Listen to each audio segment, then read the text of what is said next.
Um dos meus sonhos ministeriais acaba de se realizar. Bom dia, para quem não me conhece, meu nome é Fernando, sou pastor dos pré-adolescentes. E quando me avisaram que eu ia pregar hoje, eu fiquei bem preocupado. Achei que talvez alguém tivesse morrido ou que um desastre tivesse programado. Mas quando eu entendi que eles realmente me colocaram na escala, aí eu comecei a orar. E orei muito por vocês estarem aqui hoje, para que Deus tivesse graça e misericórdia na vida de vocês. Às vezes a gente não entende porque Deus permite algumas coisas, né? Mas é um dos mistérios aí de Deus.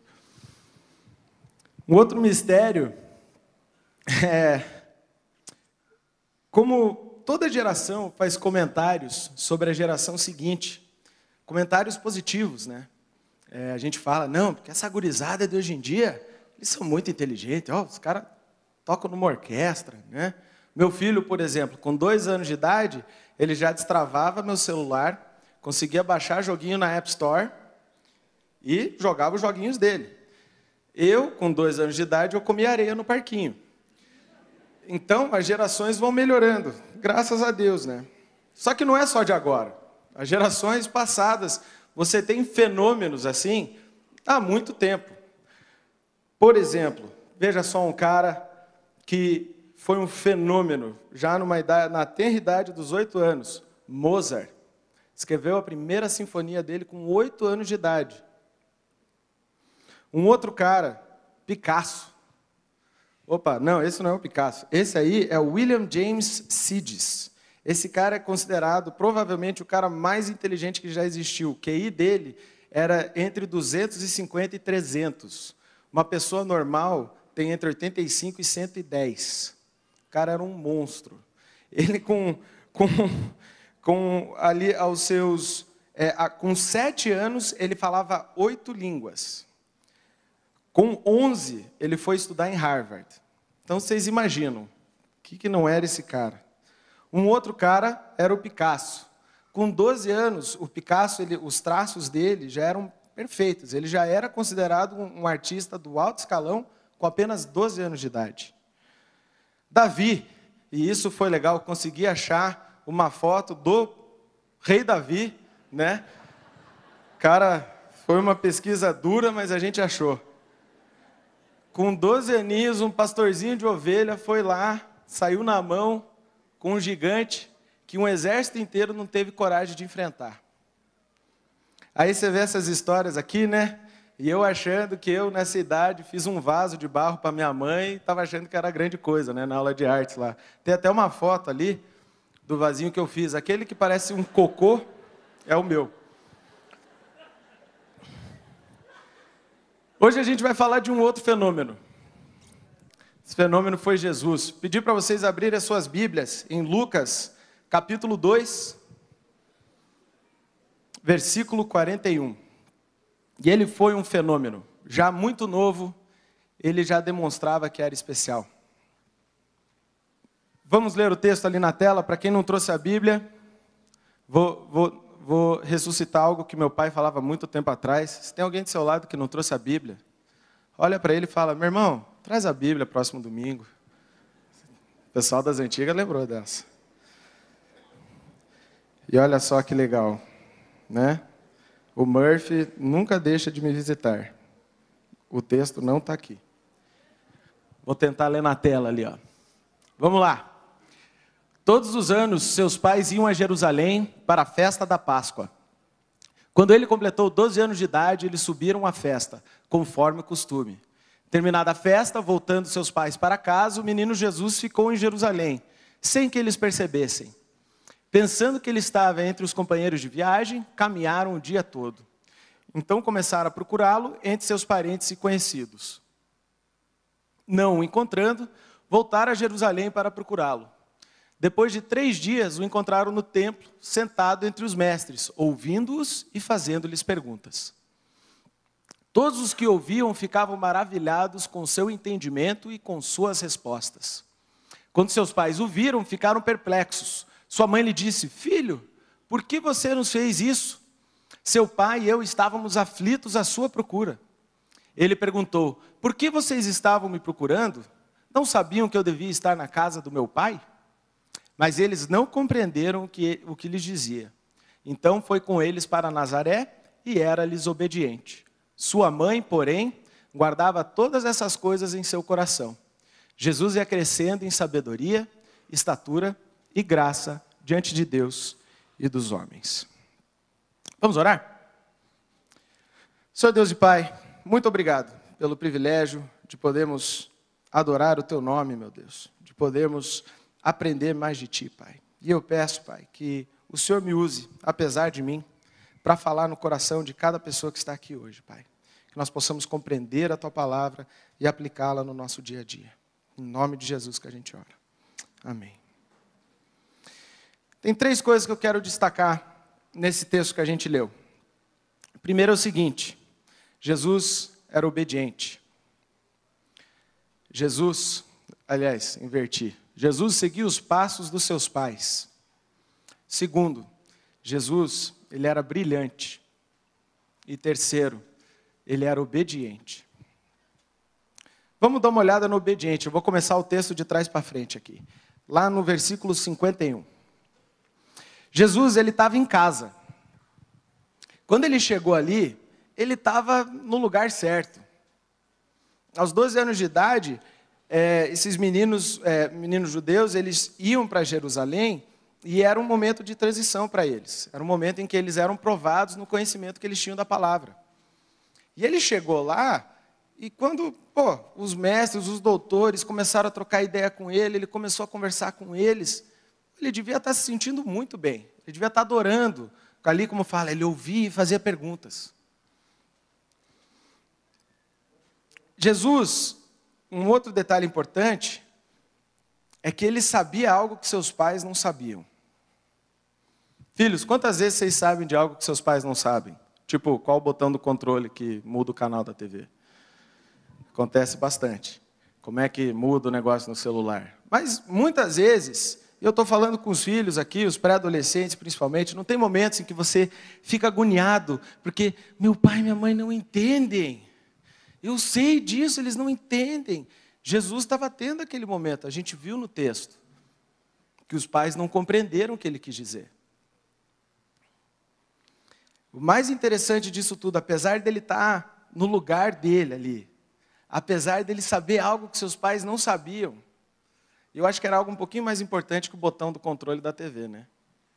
Mesmo assim, quando eles falaram, vamos embora para casa, o que ele fez? Ele obedeceu. Ele podia ter pedido para ficar lá. Falar, pô mãe, deixa eu ficar aqui. Olha só que lugar legal. Posso aprender mais ainda. Eu não duvido que eles tenham recebido propostas para Jesus ficar por lá. Provavelmente tiveram mestres que falaram, deixa esse menino aqui. E ele podia ter usado aquela situação, mas não. Quando seus pais falaram, vamos, ele obedeceu. Isso me faz lembrar um texto muito conhecido, Êxodo 20:12. E filhos, tatuem isso, não literalmente, mas na sua mente. Honra teu pai e tua mãe, para que se prolonguem os seus dias na terra. Se teve alguém que deixou um exemplo, não precisa pensar em mais ninguém. Não tem exemplo melhor que o de Jesus. Filhos, em muitas situações, vocês vão se colocar diante de um caso em que talvez você queira fazer alguma coisa, talvez você até esteja certo. Talvez seus pais estejam errados. Mas eles são seus pais. Foi Deus quem deu eles para você. E você tem que honrá-los. Estou dizendo que é fácil. Quem me viu crescer aqui na igreja sabe. Coitadinho do meu pai ali. Uns cabelinhos brancos ali, que eu sei o nome deles ali. Mas é isso que a gente tem que tentar fazer. Obediente como Jesus. Outra coisa que eu queria destacar era o fato dele ser brilhante. Versículo 47. Jesus impressionou os doutores da lei. Não foi qualquer pessoa que ele impressionou. Os suprassumos daquela época, suprassumo, Nunca falei essa palavra na minha vida, acho. Da linguagem do Juba, os caras mais quentes daquela época ficaram abobados com o que ele sabia e o que ele tinha para oferecer. Mas isso não é tão incomum. Gente, nós citamos exemplos de pré-adolescentes que fizeram coisas incríveis. Quantos vídeos vocês não compartilham por semana no Facebook de alguma criança fazendo alguma coisa muito legal?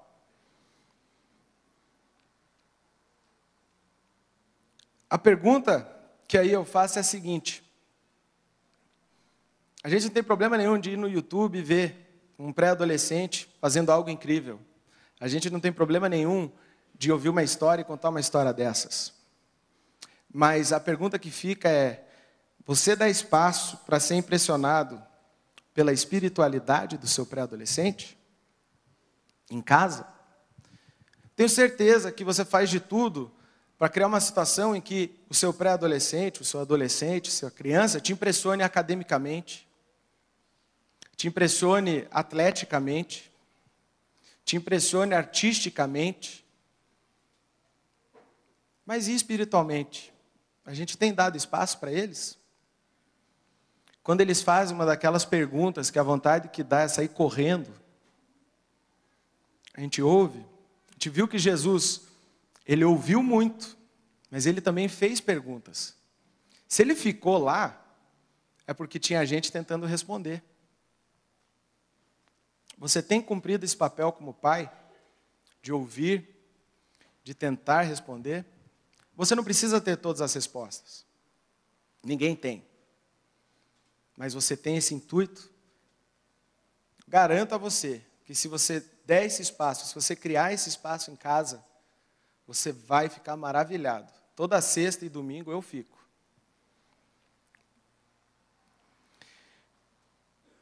Teve uma história que eu ouvi muito interessante aqui de Curitiba. Uma pastora que trabalha com essa faixa etária contou. Num colégio, uma professora estava com uma enxaqueca muito forte.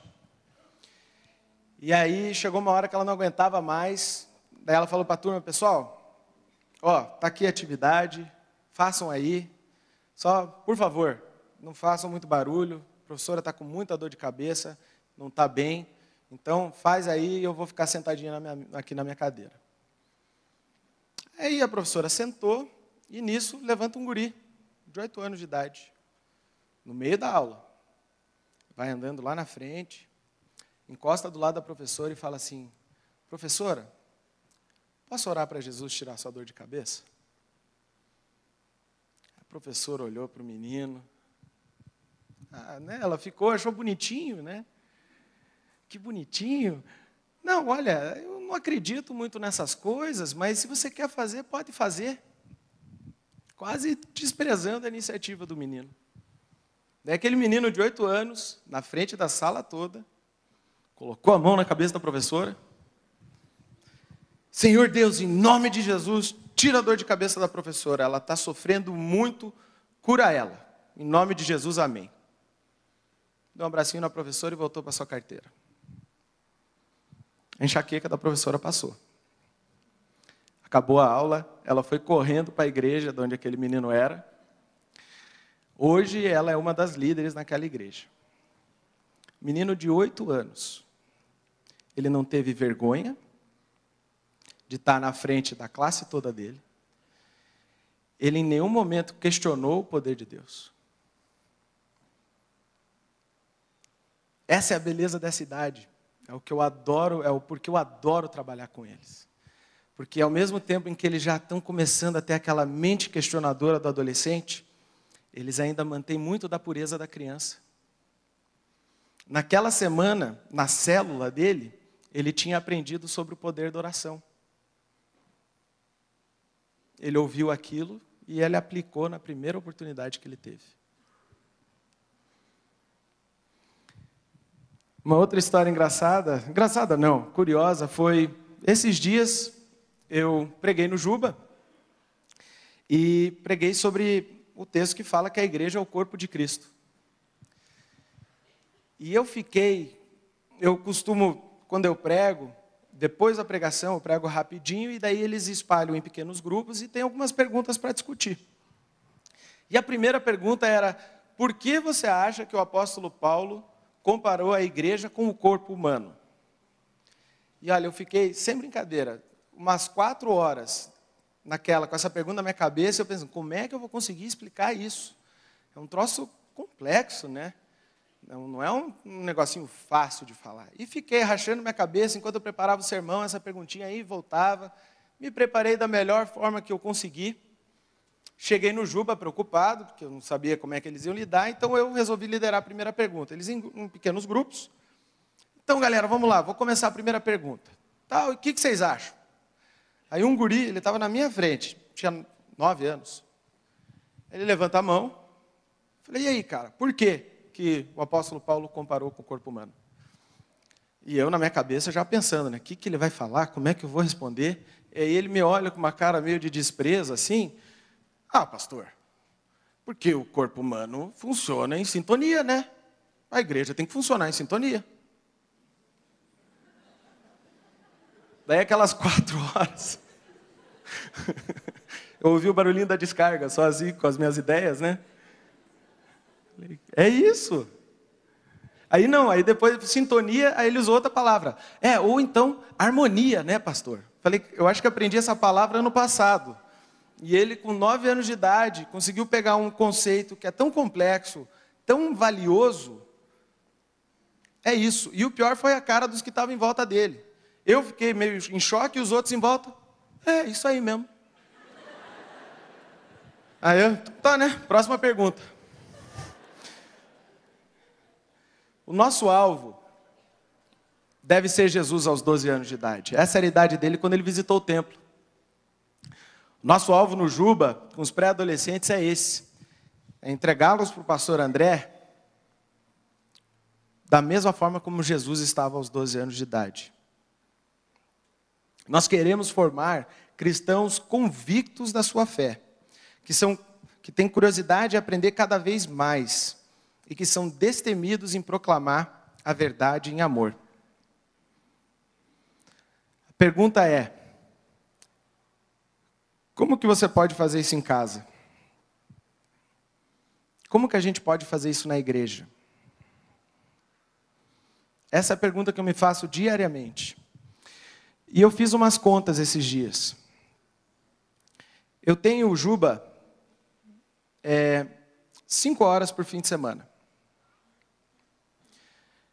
Em um ano, nós temos quantos fins de semana? São 52, certo? Só que, né, tira ali férias, feriadinho, o almoço na nona, aquela parente que visitou sem avisar, né, ficou doente, uma preguicinha. Não rola isso na igreja, né? Digamos que dos 52 que a gente tem no ano, seu filho vem para 40 deles. 40 fins de semana. 5 horas por fim de semana. Quantas horas dá isso? Eu tenho seus filhos, eu e a minha equipe do Juba, por 200 horas em um ano. Agora em casa, 52 fins de semana. Dificilmente um pré-adolescente, um adolescente, um jovem vai ficar um fim de semana inteiro sem ambos os pais ou o educador responsável. Sempre vai ter alguém ali que influencia ele próximo, de sangue. Digamos que você consiga dormir 8 horas. Né? Mas digamos, 8 horas. Você trabalha 8 horas. Sobrariam no seu dia 8 horas que você poderia usar para estar com a sua família, para estudar, para, de repente, sair com os amigos, churrasquinho, bater uma bola. Vamos pegar essas 8 horas, esse naco aí de 8 horas, em que são possíveis horas que você pode estar em família. Seus filhos vão ter alguém da família por perto influenciando eles. Quanto que dá 8 vezes 52, os matemáticos aí? Me ajuda, eu não sei, eu estou perguntando porque eu realmente não sei agora. Cara, dá quase 3.000 horas, né? 2.900 horas, mais ou menos. Quanto que dá? Quanto? 416. É isso? Que conta que eu fiz, gente? Espera aí. Estou falando, o Murphy me visitou de novo aqui. Não está na minha anotação. São 8 horas. Ah, não, vocês não estão com seus filhos só fim de semana, né? São 50. 8 horas por dia. Num dia, por isso. Aí, ó. Eu não fui bem em matemática na escola. 8 horas por dia. Numa semana temos 7 dias. Então, quantas horas por semana? 56 vezes 52. Agora, quanto que dá? 2.912, pastor André. Aí, ó, parceiro de ministério. Quase 3.000 horas. Agora você me diga, o que eu posso fazer em 200 horinhas que você não pode fazer em 3.000? Infelizmente, muitos pais acham que a educação cristã dos filhos é terceirizada. A igreja é responsável, o pastor é responsável. Cara, 200 horas, gente. Não é nada. Não é nada. O papel da igreja é ser auxiliar. E nós estamos aqui para te auxiliar. Mas quem vai ensinar o caminho é você, pai. É você, mãe. Talvez seja você, tio e tia, vô e vó. Enquanto você ensina o caminho, pode ter certeza que pessoas como a ministra Marinei, eu, pastor André, a gente vai estar na beira da estrada com um copinho d'água, um sinal que pisca, alguma coisa legal para ajudar. Mas essa caminhada é de vocês.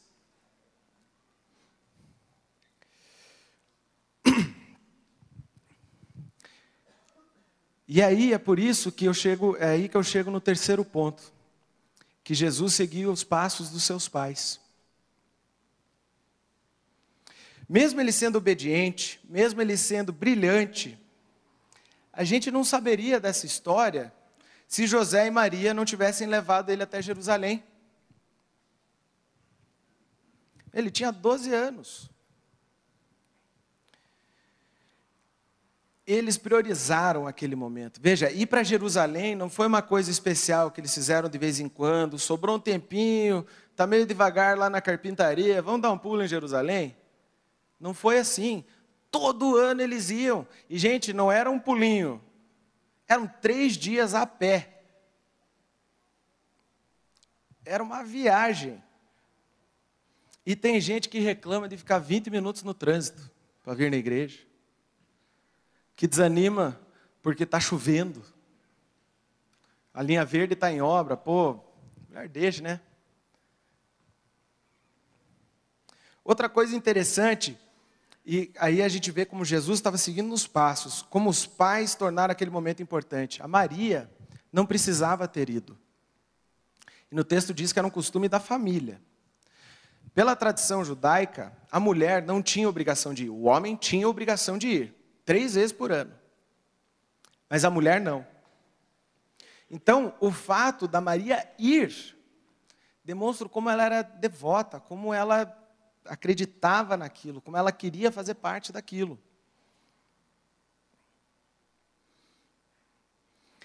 O fato é que fazer a vontade de Deus era prioridade para eles. Naquele tempo, ir a Jerusalém, todos os anos, era uma maneira de mostrar que Deus era a prioridade. Pergunta que fica é como você tem demonstrado para os seus filhos, para os pré-adolescentes que estão na sua vida, de que Deus é prioridade na sua casa. Hoje não existe esse pré-requisito de ir, é obrigação, é a lei. Mas eu acho que existem outras formas de mostrar que Deus é prioridade, não tem? Quando Deus é a prioridade número 1, todo o resto se encaixa. A minha casa é um exemplo disso. Por mais que eu tentasse escapar, fugir, Meus pais priorizaram Deus. Eles me ensinaram no caminho. E o que o versículo, aqui esse versículozinho, ensina a criança o caminho que deve andar, como é que ele termina? Jamais se desviará. Amém? Talvez você tenha um filho, você está falando, pô, mas ele não está voltando, parece que ele desviou. Calma. Ora. Dobra o seu joelho. Continue buscando e priorizando Deus. Se você ensinou o caminho para ele, ele vai voltar. Agora, se você tem um filho mais novo, essa é a hora. Essa é a hora. Veja bem, olha só que legal. O menino judeu recebia a primeira instrução, a primeira escola bíblica, discipulado, era com o pai. Os judeus têm a tradição oral. Muitas das pessoas não sabiam ler, mas elas memorizavam pergaminhos da palavra de Deus. Tudo aqui, ó. Então a obrigação de um pai era ensinar o filho a memorizar a palavra de Deus.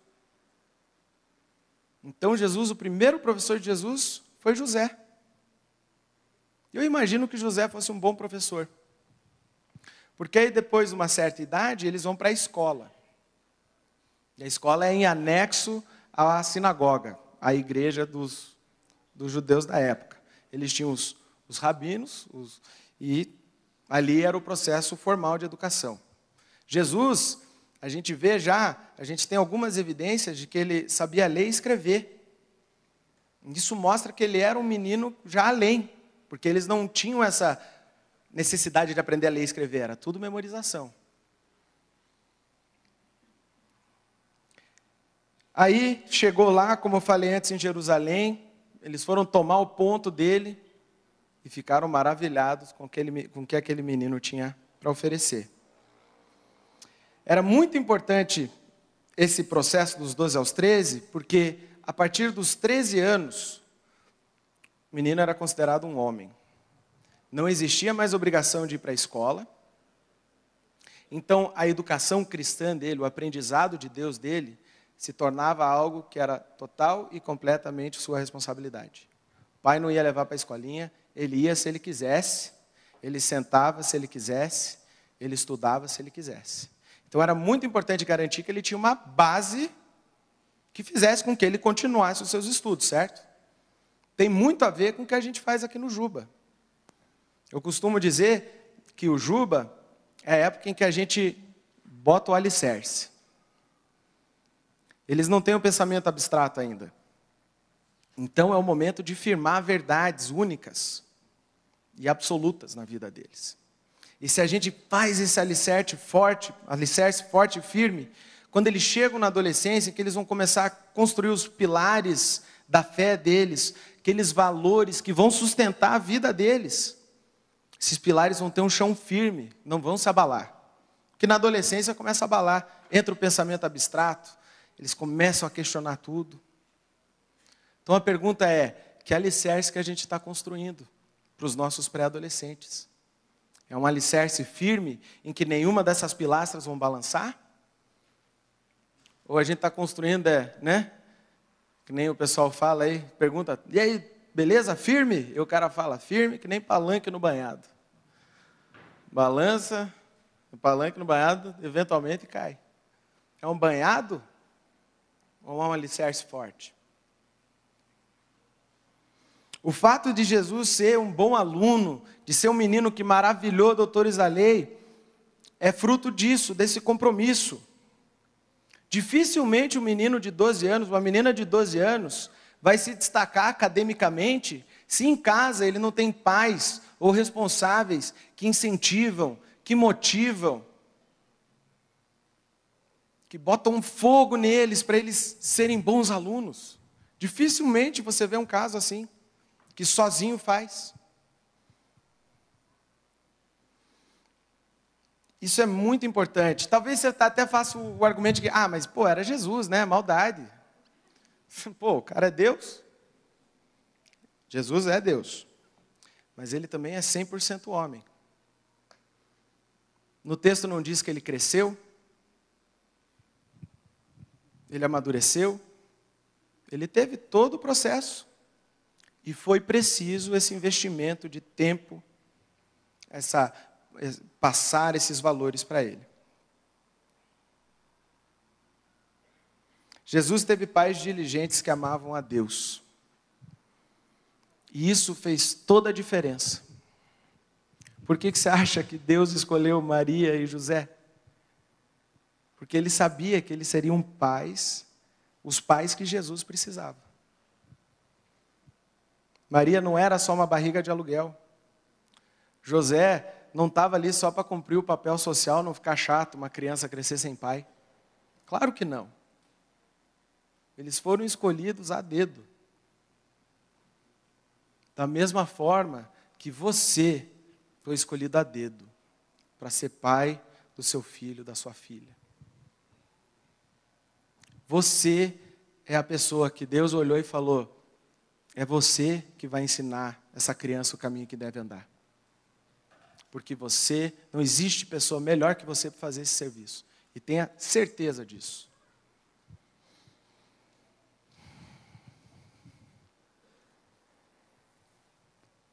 Ao aprender dessa história, eu acho que fica um desafio para a gente. É um desafio para o Juba, é um desafio para a IBB, é um desafio para cada pai e mãe que está aqui. E não pensa que se você não tem filho, ou se seus filhos já cresceram, isso não é para você. Eu tenho no Juba vários pré-adolescentes que não têm pai, ou que não têm mãe. Talvez o pai e a mãe até estejam de corpo presente. Mas eles não estão ali. No Juba existem muitos pré-adolescentes que os pais não são cristãos, não vão ajudá-los nessa caminhada. Por que vocês acham que a gente faz o acampamento Pais e Filhos? É uma oportunidade de um adulto cristão, temente a Deus, se aproximar de um pré-adolescente, de uma criança, criar um laço e poder influenciar e ensinar o caminho para essa criança. Toda a igreja tem uma responsabilidade perante as crianças, pré-adolescentes, adolescentes e jovens.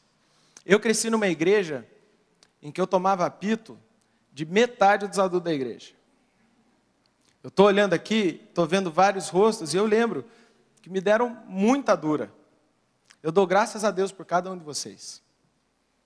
Porque vocês cumpriram o papel de igreja. Tinham coisas que meus pais não conseguiam ver, que meus líderes não conseguiam ver.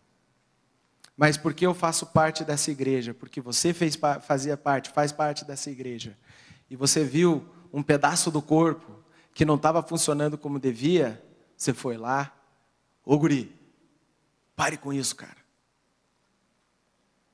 Vocês fizeram a diferença na minha vida. Vocês podem fazer a diferença na vida de toda essa gurizada que estava aqui. Daquela gurizada que está lá no departamento infantil.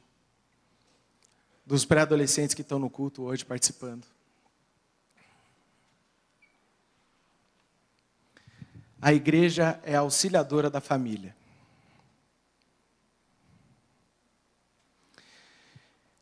Auxiliadora. Porque quem vai ensinar o caminho para o templo não somos nós. São vocês. Para onde você tem levado seu filho? As pegadas que você tem deixado levam teu filho para que lugar? Seu filho, sua filha te vem orar? Eles te vêm ler a Bíblia? Eles te vêm servindo dentro e fora da igreja? Servindo outras pessoas? Os filhos pisam nas pegadas dos seus pais. Por 12 anos, Jesus aprendeu o caminho até Jerusalém. Perguntar de novo, qual caminho você tem ensinado para o seu filho? Deuteronômio 6, de 5 a 7 diz: ame o Senhor, o seu Deus, de todo o seu coração, de toda a sua alma e com todas as suas forças. que todas essas palavras que hoje lhe ordeno estejam em seu coração. Ensine-as com persistência a seus filhos. Converse sobre elas quando estiver sentado em casa, quando estiver andando pelo caminho, quando se deitar e quando se levantar. Isso é realidade na tua vida hoje? É isso que tem acontecido na sua casa hoje?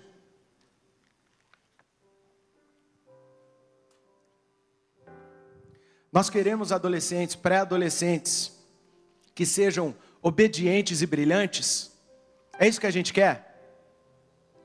É?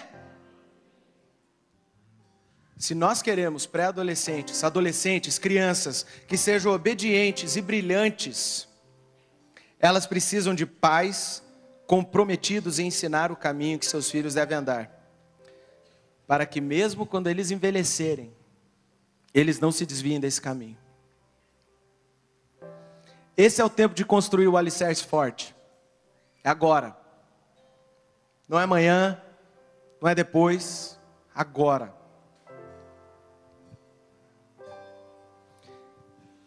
Quem quer ser um pai e uma mãe comprometido com isso?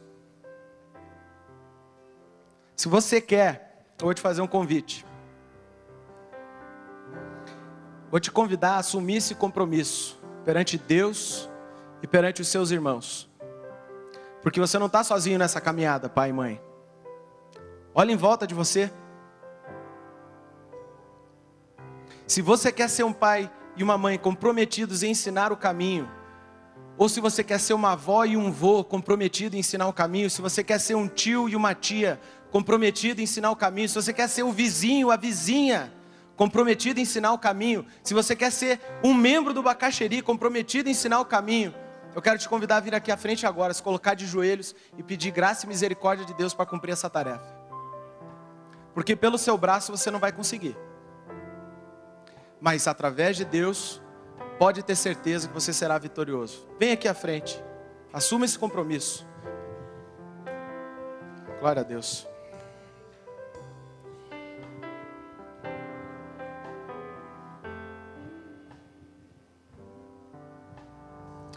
Talvez o seu filho não esteja nascido. Sei que tem bastante mamãe aí com filho na barriga. Isso é para você também. Tem muito casal. Talvez não estejam grávidos ainda, mas estão pensando nisso. Essa pregação é para você também. Talvez você seja um adolescente aí, galera do MED aí no fundão, ó. Vocês mesmo aí, ó. Galera do Job. Esse compromisso é de vocês também. Se eu não tiver vocês no MED para receber essa galera, eu preciso de vocês, a igreja precisa de vocês, o Juba precisa do MED. Se você não tem filho, se você não tem neto, mas se você é membro dessa igreja, e você quer assumir o compromisso de segurar as mãos desses pais, e de como uma grande família, ensinar o caminho para a gurizada da Igreja Batista do Bacaxeri, eu vou pedir para você estender a sua mão sobre essas famílias. Fique em pé, estende a sua mão na direção deles.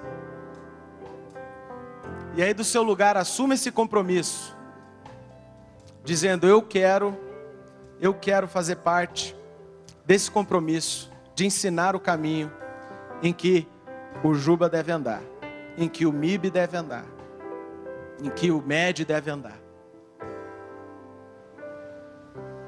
Senhor Deus e Pai, muito obrigado, porque a Tua palavra é viva, Pai. A Tua palavra é eficaz, Pai. A Tua palavra está contextualizada, meu Deus. Ela não envelhece, Pai. Ela se aplica ao nosso dia. Muito obrigado, porque a gente vê um exemplo claro, Pai, para uma situação que é tão comum nas nossas vidas, Pai. Ver como tudo que um pré-adolescente pode ser, Pai. Pré-adolescente que aos 12 anos pode ser obediente. Pré-adolescente que é brilhante, impressiona todos ao seu redor. Que transforma o meio em que vivem, Pai. Pai, que nós não sejamos uma igreja que abafa isso. Mas que nós, Pai, que nós possamos estourar o potencial dessa gurizada. Que eles possam fazer uma diferença primeiro dentro da casa deles, Pai. Que eles impressionem seus pais com a sua espiritualidade, com o seu compromisso com Deus. Que o Espírito Santo fale através da boca deles, Pai. Que dentro dessa igreja eles possam fazer mais, eles já têm feito, e que eles possam fazer mais, seja servindo no crescer missionário, Pai, seja tocando um instrumento na nossa futura orquestra, seja tocando na banda, Pai, seja liderando uma célula, meu Deus. Que os pré-adolescentes dessa igreja, ao chegarem aos 12 anos, Pai, eles estejam como Jesus estava, preparados, Pai. Que nós possamos prepará-los, ensiná-los o caminho que deve andar, meu Deus. Pai, eu peço por aqueles pais que seus filhos não estão mais no caminho, Pai. Pai, dá paz a esse coração primeiro, Pai. Acalma esse coração, Pai. Conforta. E fortalece a fé dessas famílias, Pai. Que eles possam orar incessantemente, meu Deus. Que se essa família não teve a oportunidade de construir esse alicerce, Pai, dá a eles as ferramentas necessárias, a inspiração necessária para começar, mesmo com filhos adultos. Que eles possam mostrar que o Senhor é prioridade na vida deles, meu Deus. E nós oramos, Pai, pedindo pelo Teu Espírito Santo, que possa intervir milagrosamente nessas vidas, Pai.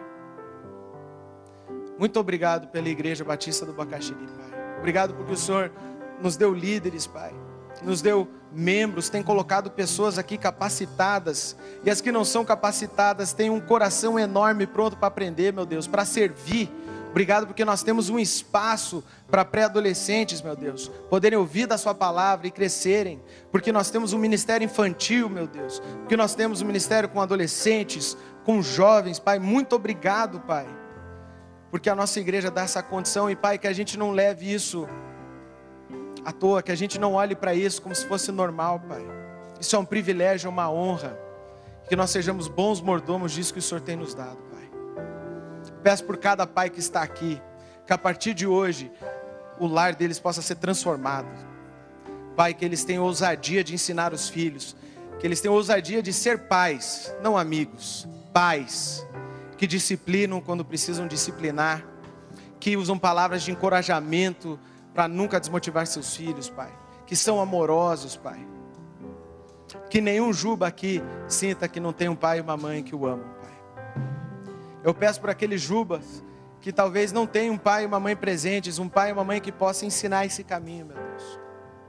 Pai, que esse coraçãozinho não esmoreça, meu Deus. Que o Senhor traga pessoas, adultos aqui da igreja, Pai, que tenham um coração disposto a criar um relacionamento com esses pré-adolescentes, a caminhar com eles, Pai. Que eles possam ser pais espirituais. Muito obrigado, meu Deus. Muito obrigado pelo Teu amor e misericórdia. Muito obrigado por todas essas famílias que estão aqui hoje, Pai. Pai, abençoa, guarda, capacita, meu Deus. É em nome do Teu Filho amado que a gente ora. Amém.